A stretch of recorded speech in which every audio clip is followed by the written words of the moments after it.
bordel, je la fais cette vidéo ou pas? Je vais quand même pas parler d'un putain de hand spinner. En même temps, le passage à la putaclic, c'est un peu le baptême sur YouTube.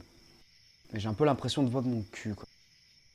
Après, tu me diras, la prostitution en ligne, ça a jamais tué quelqu'un. Et puis c'est l'occasion de mettre tout le monde d'accord, faut que je prenne ça comme une mission. Allez, on verra bien.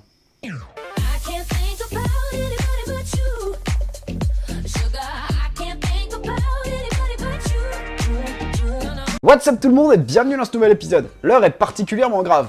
Ça fait quelques temps que les tendances YouTube ressemblent à un gros tas de merde particulièrement gras. Et en ce moment, ce qui nourrit cet excrément, c'est le hand spinner. Malgré l'inutilité de la chose, on sait tous ce que c'est et on s'est tous fait niquer. Tous.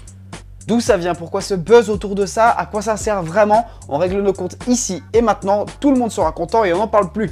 Les origines du hand spinner sont un peu floues et évidemment, quand ça concerne quelque chose qui rapporte du fric, il y a 260 000 personnes qui vont débarquer en disant « C'est moi qui l'a fait !» Si tu les écoutes, évidemment, ils ont tous raison. Bref, après des recherches plutôt abouties, il y a des détectives qui ont permis de mettre un nom sur l'inventrice du hand spinner. En soi, tout le monde s'en branle et particulièrement elle, on va voir pourquoi. Elle avait créé cet objet pour son enfant à but thérapeutique. Ça permettait à son enfant de focaliser son attention et de se concentrer sur un seul élément. Et ensuite, comme ça marchait plutôt pas mal, ça a été utilisé dans le traitement qui aide notamment les enfants autistes ou hyperactifs. Le truc un peu con de l'histoire, c'est que pendant 8 ans, elle a payé 400 € par an pour payer le brevet. Elle a fini par arrêter de payer le brevet parce qu'il lui manquait des thunes. Et en même temps, payer 400 € par an pour un truc à billes qui tourne, je vous cache pas que j'aurais pas fait le pari. Enfin bon, c'est exactement le même dilemme que tout le monde a avec ce connard de bus. Ça fait 10 minutes que tu attends ce putain de bus et tu as deux options. Est-ce que tu continues de l'attendre ou est-ce que tu fais le choix de te barrer sachant qu'il risque d'arriver d'un moment à un autre? Dans tous les cas, t'es dans le mal et tu sais jamais quelle option va te faire gagner le plus de temps. Ça, mon pote, tu peux mettre n'importe qui sur la question et dans tous les cas, il est niqué. Bah, c'est exactement ce qui s'est passé pour elle. Elle a arrêté le brevet du hand spinner, donc elle était plus propriétaire et elle s'est mis plusieurs millions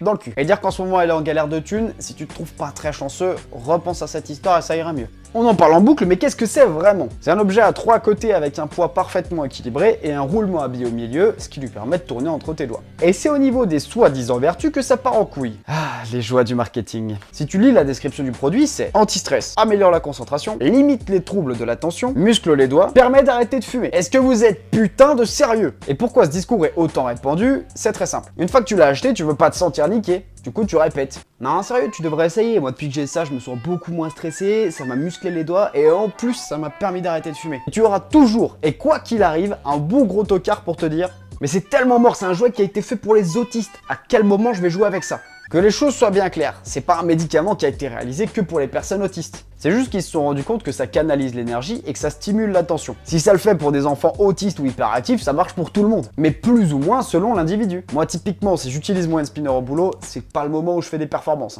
Mais pourquoi est-ce qu'on a tous cette idée reçue? Ça vient d'une information déformée quand on a comparé ça à un tic. Un tic, c'est un geste involontaire et répétitif.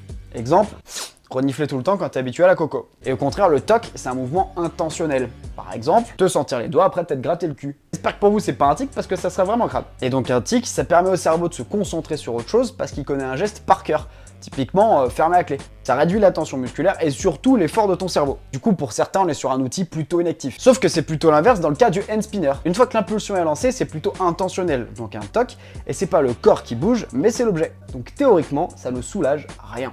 Est-ce que ça peut te permettre d'arrêter de fumer? Bah ça va t'occuper les doigts pendant ta pause clope. Est-ce que ça déstresse? Bah pareil, ça dépend des gens. En fait c'est surtout un effet de mode et on peut remercier encore une fois les Américains. Après bien sûr que ça a des vertus et que ça peut aider certaines personnes, mais c'est pas du tout un truc révolutionnaire. Surtout que maintenant que c'est considéré comme un jouet et qu'il y a des connards qui s'amusent à faire ça avec des iPhones.